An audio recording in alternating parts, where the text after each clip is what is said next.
Prapa thëmë, kjo çështje është individuale, këgja, një farforme, por sa më shumë që bëhet dallimi mes gjendjes reale, emocionale, edhe gjendjes së stisur, konceptuale, aq më shumë rritet konflikti brenda neve. Pra ne kur themi jam i fort, ashe e vemi vetën në detyrim për të silur si i fort.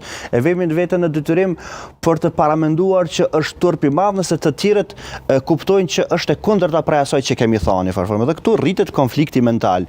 Pjesa emocionale e brendshme reale gjithmonë bën një lloj turistie tek ne për të pranuar edhe për të kaluar në për atë tunel ose në për atë gjendje, në për atë stazë emocionale, kurse pjesa tjetër konceptuale, pra truri, po tenton me ngulm ta ndrydh, t'i bëj presion një farforme. Dhe kjo është një lloj ndrydhje emocionale, e cila një ditë patjetër që mund të shpërthej si një dinamit tashmë i akumuluar brenda. Prandaj ne jemi njerëz, do ta pranojmë që jemi një qenie brisht, nuk është kur falloj turpi me undika në të lodhur, nuk është kur falloj turpi me na afektu situata, me pas nevojë me çajt, me pas nevojë me u shpreh një farforme, dhe kështu kena me ndihmu veten tonë, të e pranu veten tonë, të e njoft veten tonë, të diskutu dhe të e hap veten tonë. Pra, se pikërisht